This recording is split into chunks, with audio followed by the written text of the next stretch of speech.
Los hombres de la banda de Taggart la llamaban el fantasma de Grimm, la cautiva silenciosa que cabalgaba con el bandido más temido del territorio, un mal presagio robado de un asentamiento calcinado. Pero Silas Grimm Taggart no creía en maldiciones.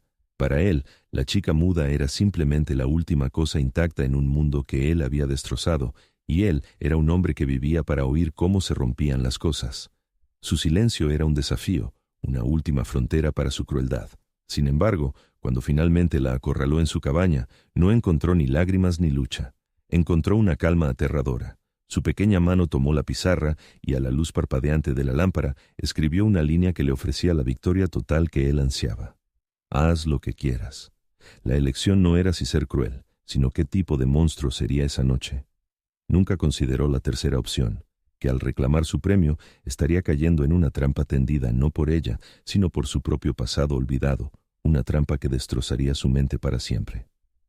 El aire en la cabaña de troncos toscos era denso por el olor a savia de pino, a whisky rancio y por el frío aroma metálico de la propia violencia contenida de Silas. El lugar era un reflejo de él, brutalmente funcional, despojado de toda comodidad, construido para resistir un asedio. Una única lámpara de queroseno proyectaba largas sombras danzantes que hacían que la habitación pareciera respirar a su alrededor. La chica, ni siquiera sabía su nombre, nunca se había molestado en preguntar. Estaba sentada al borde de la sencilla cama de cuerda. No temblaba, no lloraba. Simplemente lo observaba. Sus ojos eran dos pozos oscuros y quietos que reflejaban la luz de la lámpara, pero no revelaban nada del alma que había detrás. Esto lo enfurecía más que cualquier desafío. El desafío lo entendía. El desafío podía quebrantarlo. Esto era otra cosa. Era una calma inquietante, una resiliencia que se sentía antigua e inquebrantable. Había construido toda su vida, toda su reputación, sobre el principio de ser la cosa más peligrosa en cualquier habitación. Pero en el sofocante silencio de esta cabaña, con esta chica silenciosa, sintió un parpadeo de algo desconocido. Duda. Recorrió la pequeña habitación, sus botas de cuero gastadas rozando las tablas del suelo.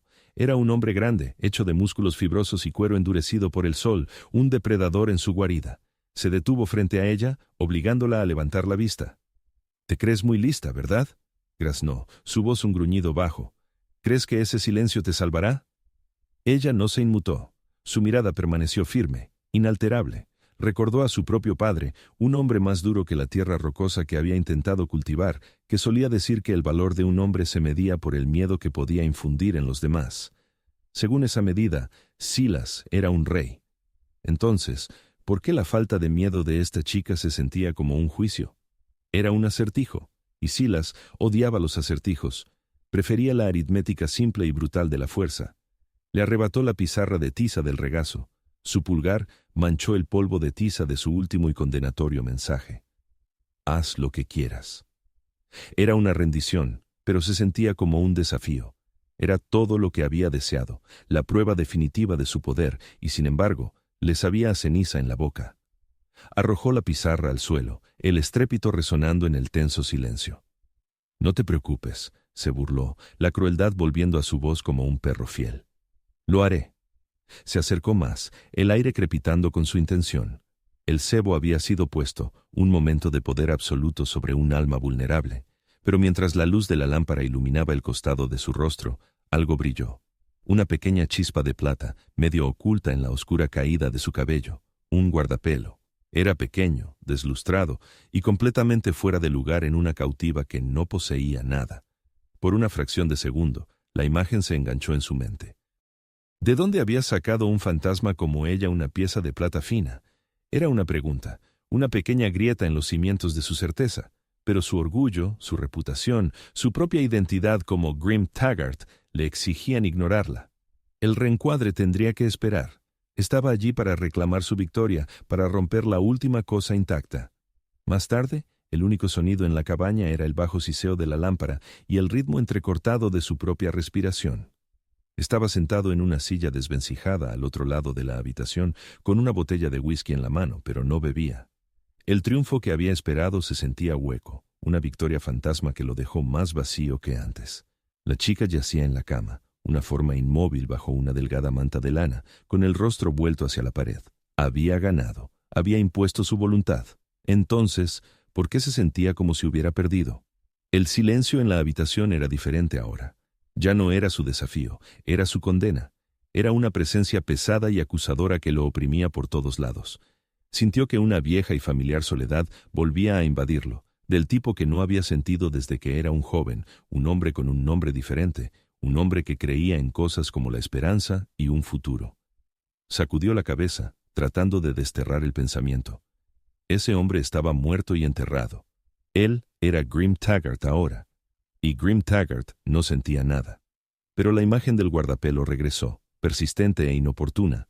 Era un detalle que no encajaba, una nota discordante en la brutal sinfonía de su vida. En su mundo, las cosas eran simples. O tomabas o te quitaban.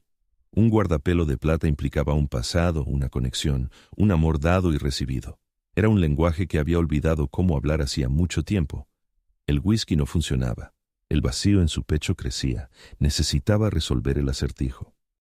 Necesitaba entender el último detalle, poseer la última pieza de ella para poder finalmente aplastarla y terminar con todo. Se puso de pie, sus movimientos lentos y deliberados, y cruzó la habitación. Su respiración era superficial pero regular. Se dijo a sí mismo que estaba dormida. Era más fácil así.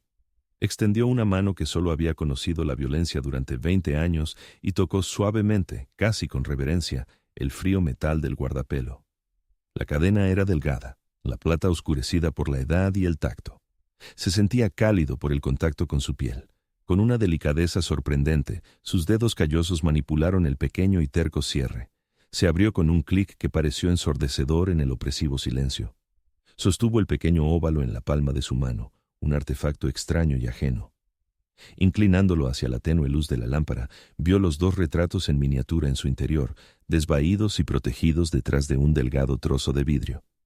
En un lado había una mujer joven, su sonrisa vacilante pero llena de una luz que no había visto en décadas. Agitó un recuerdo, un fantasma de un sentimiento que rápidamente reprimió. En el otro lado estaba el rostro de un infante, envuelto en tela, sus rasgos indistintos pero su inocencia absoluta. Sintió una extraña punzada, un momento de profunda e inoportuna tristeza por una vida que nunca había conocido. Este guardapelo era un santuario a una familia perdida, un testimonio de un amor que alguna vez existió. ¿Por qué lo tenía ella? Entrecerró los ojos, buscando más, y entonces lo vio. Grabada en la suave plata debajo de los retratos había una escritura delicada y en bucle, tan pequeña que tuvo que acercar el guardapelo a su rostro. Su corazón comenzó a latir con fuerza, un lento y pesado tamborileo de pavor. Sus manos, que habían sostenido un Colt cargado con una firmeza inquebrantable durante una docena de tiroteos, ahora temblaban. Volvió a inclinar el guardapelo, las letras atrapando la luz. Leyó la inscripción. Misilas y nuestra Elara. Los nombres lo golpearon no como un pensamiento, sino como un golpe físico, un hierro candente en su alma. Silas. Su nombre. El nombre que había abandonado hacía 2 décadas. Elara. Un nombre que solo había escuchado una vez, en una alegre carta de una esposa a la que había abandonado sin pensarlo 2 veces. Su mente, una fortaleza de crueldad y control, comenzó a desmoronarse. El asalto al asentamiento cerca de Willow Creek, hacía 18 años. Aquel en el que se había hecho un nombre, aquel en el que había ordenado a sus hombres no dejar testigos. La cronología encajó con la horrible precisión de la trampa de un verdugo. La mujer del retrato, su esposa, Mary. Y la chica en la cama, la cosa silenciosa y rota que acababa de reclamar como su premio, era su hija. La verdad inconfesable se estrelló contra él, y en el sofocante silencio de la cabaña, los gritos comenzaron no desde su boca, sino en lo profundo de las ruinas de su mente. El grito no tenía sonido. Era un aullido silencioso que arrasó el paisaje de su mente, derribando los muros que había construido durante 20 años. Los recuerdos, encerrados y hambrientos, se liberaron. La imagen de Mary riendo bajo un álamo, el olor a pan recién horneado de su pequeña granja, la sensación del peso de su hija recién nacida en sus brazos, fragmentos de una vida que había asesinado y enterrado tan profundamente que había creído que nunca existió. Ahora, se desenterraban con una fuerza violenta. Vio su propio rostro, más joven y lleno de una estúpida esperanza, reflejado en el cristal del guardapelo. Ese hombre había amado a la mujer del retrato. Ese hombre había acunado al bebé. Y él, Grim Taggart, había destruido a ambos. El asalto a Willow Creek se reprodujo en su mente, no como una victoria gloriosa, sino como una masacre sin sentido. Recordó haber cabalgado, haber ignorado las súplicas, haber visto el humo elevarse hacia el cielo indiferente. Se había dicho a sí mismo que era necesario un bautismo de sangre para el hombre en el que se estaba convirtiendo. No se dio cuenta de que estaba quemando su propia alma hasta los cimientos. La chica en la cama se movió, un pequeño murmullo escapando de sus labios en sueños. El sonido, tan suave, lo atravesó como una bala. Cada acto de crueldad que le había infligido durante las últimas semanas, cada palabra áspera, cada mirada amenazante, ahora se sentía como un acto de profanación contra su propia sangre. La revelación no fue solo un hecho, fue una condena. No solo había destruido su pasado, sino que había pasado el último mes atormentando a su único vestigio viviente. Había mirado a los ojos de su propia hija y solo había visto un objeto que romper. El universo, en su infinita y cruel ironía, le había entregado la única persona que podría haberlo redimido, solo para que él pudiera cometer su pecado final y más imperdonable contra ella. El conocimiento lo inundó, no como un río, sino como un maremoto, arrastrando consigo la identidad de Grim Taggart y dejando solo los restos destrozados de Silas, el marido, el padre, el fracaso. La locura comenzó a filtrarse por las grietas, una dulce liberación del insoportable peso de la verdad. El primer grito real fue un sonido ahogado, un desgarro en su garganta. Se tambaleó hacia atrás, alejándose de la cama como si estuviera en llamas, chocando contra la pequeña mesa y enviando la lámpara de queroseno al suelo. La llama vaciló. Luego se extinguió, sumiendo la cabaña en una oscuridad casi total, solo rota por la fría luz de la luna que se filtraba por la única ventana.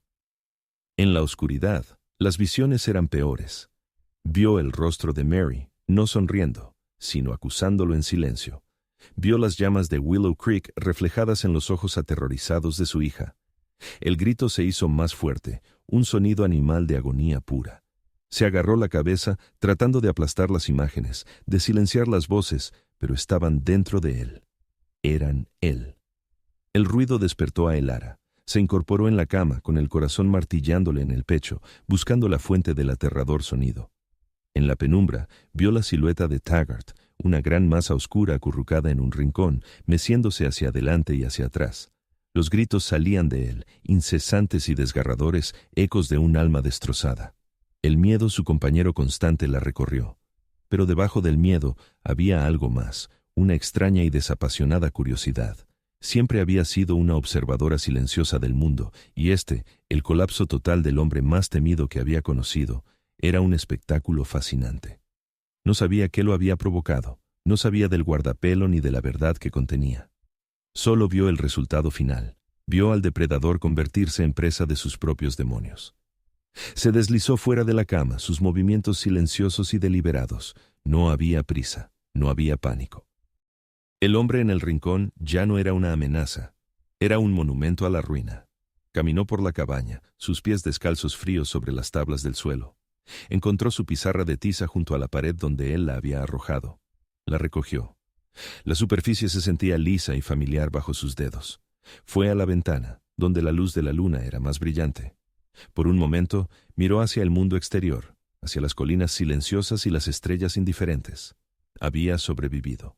Esa había sido siempre su única meta. Sobrevivir a los hombres como él, sobrevivir al hambre, sobrevivir al silencio. Ahora, parecía que había hecho más que sobrevivir. Había vencido sin levantar un dedo, sin pronunciar una palabra. Se volvió y miró al hombre que se deshacía en el rincón. La justicia, se dio cuenta, a veces no era una espada, sino un espejo. Y Grim Taggart finalmente se había visto a sí mismo. Afuera, los hombres de la banda de Taggart se despertaron con los gritos. Se reunieron fuera de la cabaña, con las armas en la mano, confundidos y nerviosos. Los sonidos que salían de la cabaña de su jefe no eran humanos. Eran los sonidos de un matadero, de un animal atrapado y torturado. Jed, el segundo al mando, un hombre con ojos de rata y sin lealtad, se acercó a la puerta. «¿Jefe?», gritó su voz temblorosa. «¿Está todo bien, jefe?». La única respuesta fue otro grito, más agudo, más desesperado que el anterior. Los hombres se miraron entre sí, el miedo comenzando a reemplazar la confusión. El aura de invencibilidad de Grim Taggart se estaba desvaneciendo con cada chillido. Jed tragó saliva, su mente calculadora ya trabajando. Un jefe loco era un jefe débil, y un jefe débil creaba una oportunidad. Intercambió una mirada con otros dos miembros de la banda, una comprensión silenciosa pasando entre ellos. El reinado de Grim Taggart podría estar llegando a su fin. Dentro de la cabaña, el Ara no prestó atención a las voces del exterior. Estaba de pie frente a Silas, el guardapelo ahora de nuevo alrededor de su cuello, el frío metal un ancla en la tormenta. Él levantó la vista hacia ella, sus ojos desorbitados y sin reconocerla, viendo solo los fantasmas de su pasado. Las lágrimas corrían por su rostro lleno de mugre, dejando surcos limpios en la suciedad de una vida de violencia. Mary, jadeó, una palabra ahogada por un sollozo. Lo siento. El Ara no reaccionó.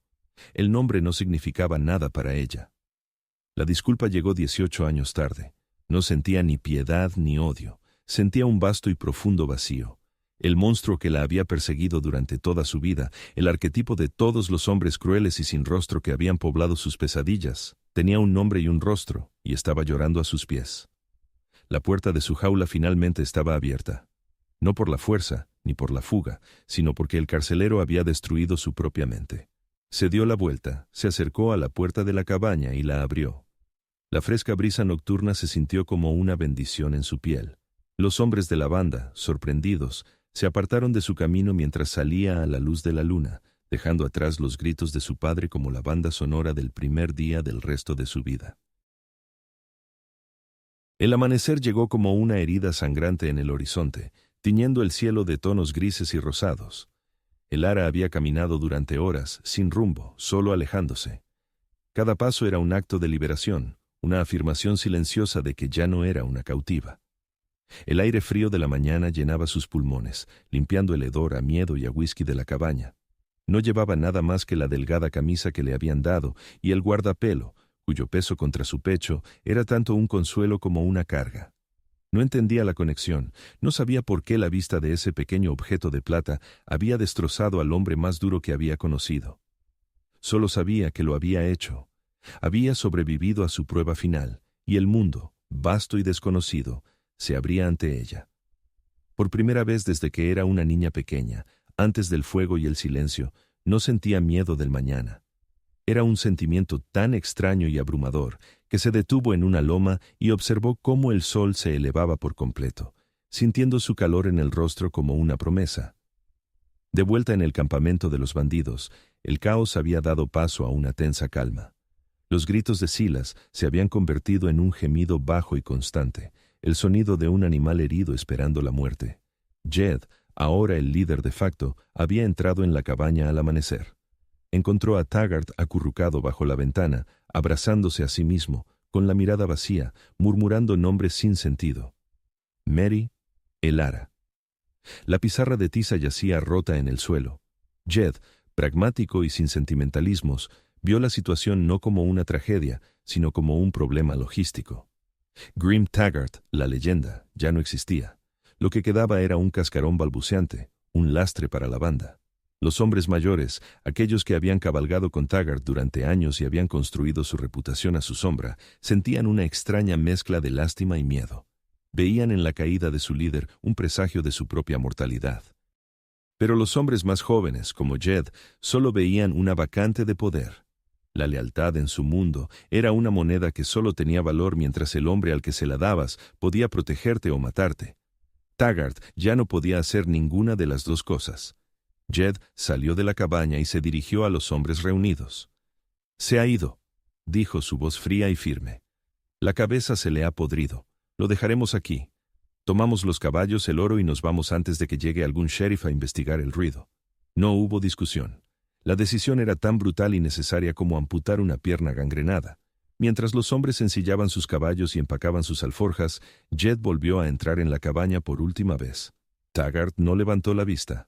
Jed miró al hombre que había sido su mentor y su terror durante 5 años. No había piedad en sus ojos, solo una evaluación fría. Se inclinó y le quitó el cinturón con la pistola a Taggart de la cintura. El Colt Peacemaker se sentía pesado y equilibrado en su mano. Era el símbolo del poder. y ahora era suyo. Sin una palabra más se dio la vuelta y salió, dejando a Silas Taggart solo con sus fantasmas. A millas de distancia, Elara encontró un arroyo y se arrodilló para beber. El agua fría le dolió en los dientes, pero se sintió purificadora. Mientras bebía, vio su reflejo, un rostro delgado y manchado de hollín, enmarcado por un cabello oscuro y enmarañado, pero sus ojos eran diferentes. La vieja resignación había sido reemplazada por una chispa de algo nuevo, determinación. Abrió el guardapelo y volvió a mirar los retratos. La mujer sonriente, el bebé inocente, Mary, Elara. La inscripción ya no era solo un conjunto de nombres, era un misterio que ahora le pertenecía. ¿Quiénes eran estas personas? ¿Eran su familia? ¿Era la mujer su madre? ¿Era ella el bebé? Las preguntas surgieron, no con pánico, sino con un propósito. Su vida, hasta ese momento, había sido una serie de reacciones a la violencia de otros. Ahora, por primera vez, tenía una acción que tomar: descubrir quién era. El silencio que había sido su prisión ahora se sentía como un espacio vacío que podía llenar con un futuro de su propia elección. Se puso de pie y miró hacia el oeste, hacia el sol poniente. Sabía que el camino sería difícil. Era una mujer sola, sin voz y sin nada a su nombre salvo un guardapelo de plata. Pero los viejos pioneros decían que a veces un hombre no empieza de nuevo hasta que lo ha perdido todo. Quizás lo mismo era cierto para una mujer. Ya no era el fantasma de Grimm, era Elara. Y por primera vez, eso era suficiente. Comenzó a caminar de nuevo, no huyendo de un pasado, sino caminando hacia un futuro. El viaje sería largo, y las cicatrices, tanto las visibles como las invisibles, permanecerían. Pero por primera vez en su vida, sintió una extraña y frágil sensación de esperanza, tan delicada y persistente como una flor silvestre, creciendo en el suelo agrietado del desierto. Años más tarde, los viajeros que pasaban por el viejo cañón a veces contaban la historia de un loco que vivía en una cabaña en ruinas, un hombre salvaje con el pelo enmarañado y los ojos atormentados que gritaba a las sombras. Algunos decían que era un viejo bandido que había perdido la cabeza, otros que era un hombre que había cometido un pecado tan terrible que el diablo había venido a cobrar su alma mientras aún estaba vivo. Nadie se acercaba, ahuyentados por los ecos de sus interminables gritos. Silas Taggart vivió el resto de sus días atrapado en la prisión de su propia mente, condenado a revivir su pecado final una y otra vez, un castigo más perfecto y terrible que cualquier horca o pelotón de fusilamiento. Su leyenda no terminó con una bala, sino con un susurro de la verdad. Y Elara, la chica que una vez fue muda, encontró su camino. Llegó a un pequeño pueblo misionero en California, donde una anciana monja, al ver el guardapelo y la desesperación en sus ojos, la acogió. Con paciencia y amabilidad, a lo largo de muchos meses, la ayudaron a encontrar su voz de nuevo. La primera palabra que pronunció, un susurro ronco y vacilante, fue Mary. En la seguridad de la misión, aprendió a leer, a escribir y a sanar. Descubrió que la fuerza no residía en la capacidad de infligir dolor, sino en la capacidad de soportarlo y elegir la bondad de todos modos. Nunca volvió a ver a su padre, pero a veces, en las noches tranquilas, rezaba por el alma del hombre cuyo pecado le había dado la oportunidad de empezar de nuevo. Una segunda oportunidad nacida de la ruina de una vida y la redención silenciosa de otra.